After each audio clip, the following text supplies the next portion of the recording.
All right, hello everybody. Here we go. We're looking at, well, we're going to do the storyboard version of what happens when you get a job and you get initial storyboards. You haven't seen the locations yet on this particular job. This is a travel job, so we will not see the location until we get there.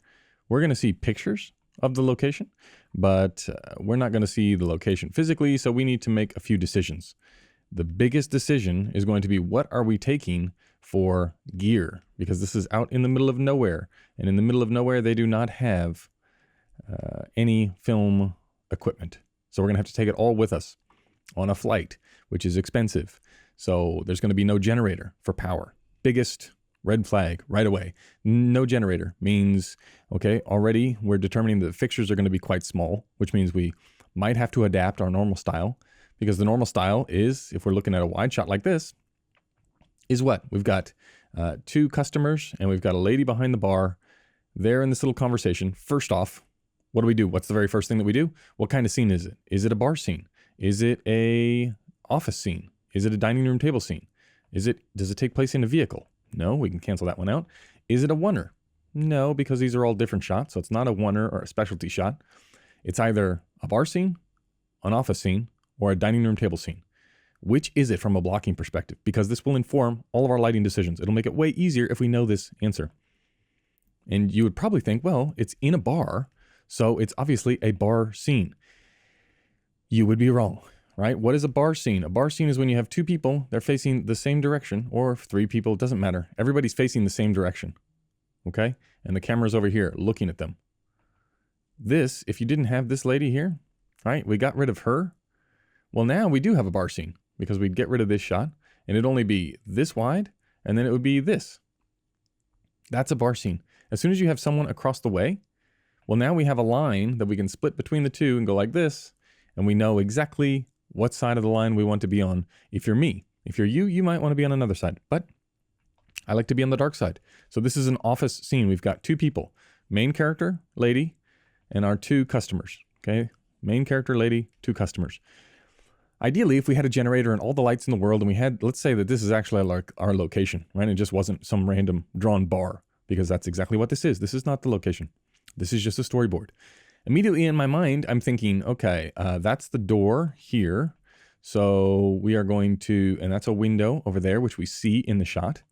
So it would make sense to me if we fake another window just here and we have light coming in this way, right? Across the bar, across the body of this person, something big. Then we've got something coming through the door for maybe the key light on her face.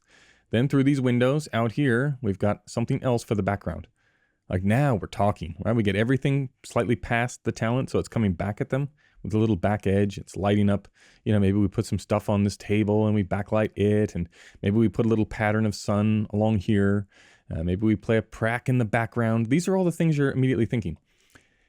The very first thing that I'm thinking here, because we don't have a generator, is, oh my God, if the bar is this big and it is not facing the right direction for time of day, it's going to be an absolute, what we would normally do is just not going to work, right? We don't have the firepower. You can't put an aperture, 600 out here and get the kind of level that we would need to be able to hold the windows and, full sun. Maybe it's a night shoot though. Maybe that's a question we have to ask. Turns out that, no, it's not a night shoot. It's a day shoot. So that's completely down the toilet. Big wide shot, we're going to have to change our look. Okay. So very first thing, what kind of scene? Office scene. Okay. I know I'm going to be on this side of the line because I want to light this way because we're looking into the interesting part here. Or are we? Don't know until we see the location. But then we're going to move down the boards immediately, because we know we have an office scene and an office scenario. And because this is so big, this is like, if we want this shot, I'm already thinking, if we want this shot, we have to nail the time of day. Absolutely. We cannot have whatever is out this window, if this is our real location, we cannot have it lit up because we just don't have the firepower to be this wide and to get enough level here to balance the window. And like, oh, well, maybe we could ND the window. Yeah, you could. That never happens in real life on any sort of low budget project or even mid-range budget project. Like, it's really hard to do. This thing's too big for a net unless you do like a 20 by 12. Those are rare. You're going to carry a 20 by 12 on the plane? Probably not. Then you're going to have the stands to put it up. For information's sake, we ended up doing this job with a I think 5 C-stands. We had 5 C-stands, no grip, 1 in lighting, 1 in camera, 1 in sound, and myself. So you got 5 people in the crew, plus director and producer, who's also doubling as your first AD, really do everything else, right? The producer, the lower the budget gets, the more the producer's working, like on set, doing all the other jobs that you would normally hire someone for. Okay, so it's a very small crew.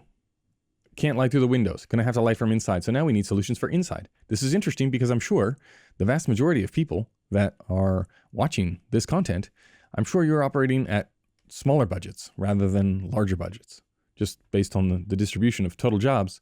Many more jobs in the lower budget range than the higher budget on the other side of the curve. So what do we do? Well, let's think about it. Okay, maybe this wide only works if we get the schedule right. If we don't get the schedule right, we're going to have to do something else. Now, what's like an easy win that you could easily do here to make it way less hard on yourself? Because this is a very hard shot. Why? Because you see so much, and so much is dependent on levels that you can't control. Well, if we just shot this way, like didn't see this window at all, now we're onto something. Now we could just put black on these windows, set the level for the background based on the lamps that we do have.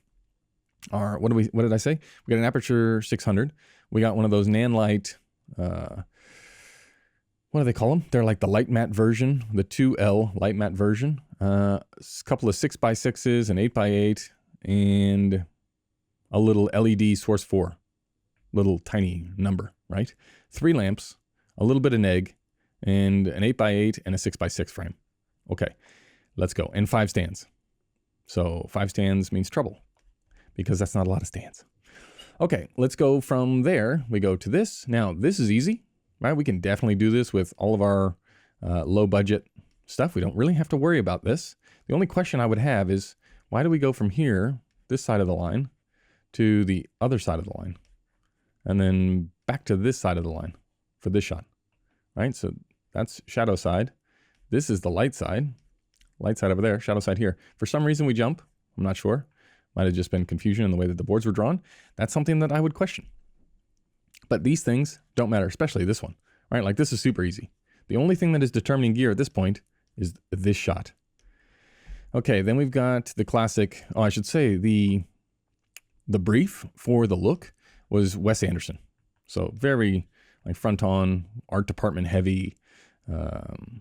Yeah, not Hollywood slick, but Wes Anderson, which should instantly, like you should know. I forget the film that the director actually sent through, but one of his later ones, Asteroid City, I think.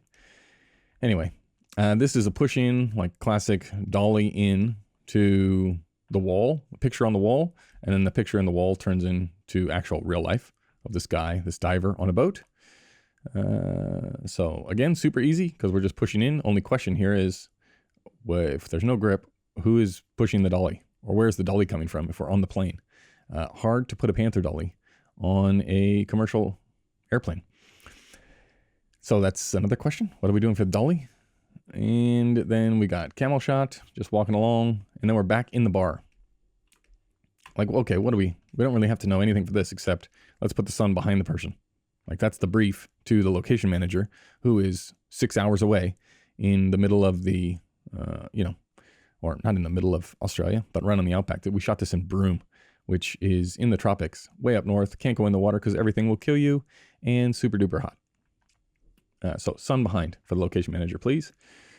Here we're back in the bar. This is our hero character, and we do this classic, the Wes Anderson dolly from just a close-up shot on the fan to over to Old Mate here, who is the mascot for the brewery, and he's hot and he wants a drink. But he can't have a drink because he's stuck inside the diver suit. Okay, now you get the gag. Here, again, this is tight enough to where we really don't have to worry about not having a whole lot of lighting. We can come up with solutions on the day for this. I would say most likely solution for something like this is we're going to want backlight on the fan, and we're also going to want backlight on him. So we have to find a way. We're probably not going to like put a goalpost over and backlight them from really close to the camera. It's probably going to be the largest lamp that we have in the corner, and you just throw one giant backlight source at it, and then we wrap We pick a side to wrap from. I would probably, generally, almost always, wrap from the same side that the backlight is coming from, and then add like a little tiny one here. Why would you do that? Why would you do that, Patrick? Why would you wrap from the same side as the large backlight and not use the large backlight for like that little edge that I always like? Right? Well, let's do it on this frame. It's a little bit easier to see. Should I make it bigger? Okay. Why? Again, picture big backlight over here. And then you get this light here. I'm going to wrap from the same side as that. So you get bounce over to here, or you just do it with an electric bounce, right? We put our one light there, and this is going to go through a 6x or an 8x, whatever we're not using for the big backlight back here. So you've got an edge here. This key sort of fills out this side of the face. And if you imagine this guy's got a nose that looks like this, and he's got two eyeballs here. This gets you over to here, right? This little cheek over here. Now we're onto something. But if we go back to this shot, we don't really need a whole lot of level for the edge light over here for this backy edge, because we can be just off camera. Okay, we can't be just off camera with this big backlight over here. We want to be just here, just there, and we only want a tiny, tiny little bit. And if you've taken the exposure course, or you've been around long enough, you know I like this. I'm a big fan of the Paul Cameron cheat that he gave us on the podcast, which is you put it down here and you uplight this way. Why is that a good cheat? Because the shoulder actually gets in the way of the backlight hitting the person's nose, right? That thing that I actually don't like. Whereas if you put it up here and you shine it like that, if you're in a rush, sometimes this person can turn their face, and then all of a sudden you see this little edge light on the person's nose, which is a personal pet peeve of mine. I don't want to do that. So I'm not going to by putting it down here and just shining it up. And then you get like a little tiny trace down here. And hopefully, if the person's not in a dive suit, you get a little cheekbone in there as well. It looks halfway decent. But that's why you would do it from this very short side. Okay, next up. So these two are bar scene. We've already seen that. This is an over-the-shoulder shot onto the drink that gets put down here. That is easy. Then we go into this world of really quick cuts, close-ups, as a guy is making the beer, right? He's going to see the instructions. He's going to do some chopping. He's going to break some bamboo or ginger, whatever that is. Then he's going to cut up some chilies, get a mango. Everyone's laughing. This, super easy, and no red flags from a lighting department because it's all in super tight. All we're going to do here is set up the lighting one time, which let's just draw it out here. Imagine that this is your top-down frame here. Actually, we'll pull it out here. What are we going to do? This is the credit card shot. You light it from this side. You neg it from over here, right? Neg, neg, neg, neg, neg. And if you want a little something, you know, maybe you spray a little tiny edge light on this or something. But then all we're doing, we're not changing the lighting setup. We don't have the crew. We don't have the time. We've got 2 days to shoot this. And there's 45 shots that we have to get. We got to be moving real fast. We just move everything around the lighting setup because it's all in tight. Okay?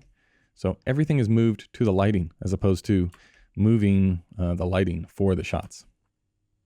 Okay, next, we're back in the bar. Old mate comes up to these two. They're having a nice cold brewski. The people at the bar see him come up. He tries to have a drink with them. Doesn't work. She laughs, and we end on the pack shot.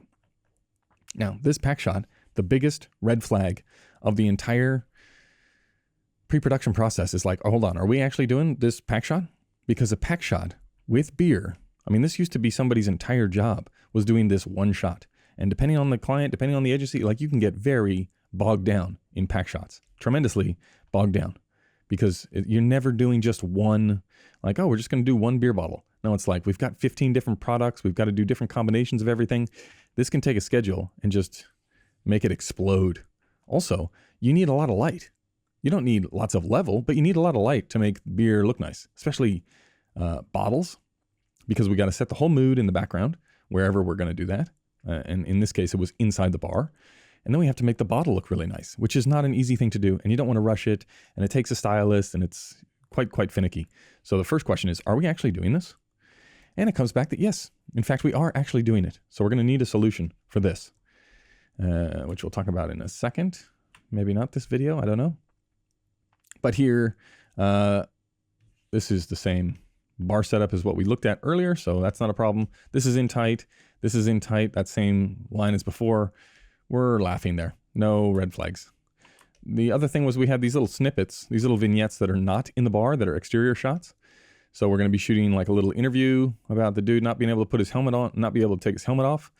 Well, looking at this picture, what would you imagine I would want to do first up? What would I be telling the location manager? What would I be telling the producer, the director, anybody that will listen to me in pre-production? I say, any chance the location that we pick can at some time be backlit? Like, that's it. That's all we need here. Please don't be front lit. Please, please, please don't be front lit, because the only bounce that we brought with us was a California sun bounce, which is one of those, I think it's like a 6x4 that somebody can actually hold, which is not bad for this size shot. It's hard to do 2 people with a sun bounce, but we don't have any stands. We don't have the crew to put up a 12x. So it's certainly better than a 4x piece of poly, and you can't really travel with a poly. Next one, dude is in the water. Out comes the shark fin circling around him. Again, this size shot, perfect for the sun bounce. Don't need anything bigger than that. And then finally, we got this mechanic. He's up on a ladder. He's trying to wrench the helmet off the guy's head. And it's the same brief. Can we make sure that this is outside and that we've got a backlight on it so that we can bounce some level back in? That's the only thing. And if it's not going to be backlit all day, we can't do anything about these 3 shots in terms of look. So we need to make sure that we schedule around these locations. If one's backlit in the morning, then one's backlit in the afternoon, we're going to have to break up our day to work around that, because there is no other solution. And you propose that in pre-production. And if somebody says, well, no, this is only in the 15-second ad. This isn't in the 30-second. This is a nice to have. So we're not going to schedule everything around this. So you're sort of trying to figure out what's important and what is not important. But that's just first look at the storyboards, not looking at any locations. I think in the next video, we're going to go through after we've, this is a 5-minute operation. If you're looking at all this stuff by yourself, you just get an email from the production. Hey, here are the storyboards. These are the ideas. Okay, I got to ask about the wide. I got to ask about the locations for all the exterior stuff. And then I have to ask why we're flopping sides of the line. And what else? Nothing. Oh, where are we doing all this stuff? Do we have like a stage where we're doing all these close-up shots, or is it going to be exterior? Questions there. And are we actually doing the pack shot? Boom, 4 questions, 5 minutes. I already know what to say once I jump on the Zoom meeting. Let's go. That's it. Okay. Next video, we're going to look at locations, and only locations through the boards. I mean, through photos, which is exactly what I had before we shot this job. You get one look at the photos.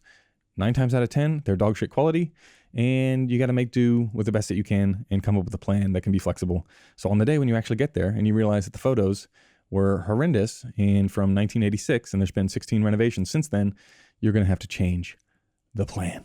Okay, that's going to do it for this one. Many thanks. We'll see you in the next one. Goodbye.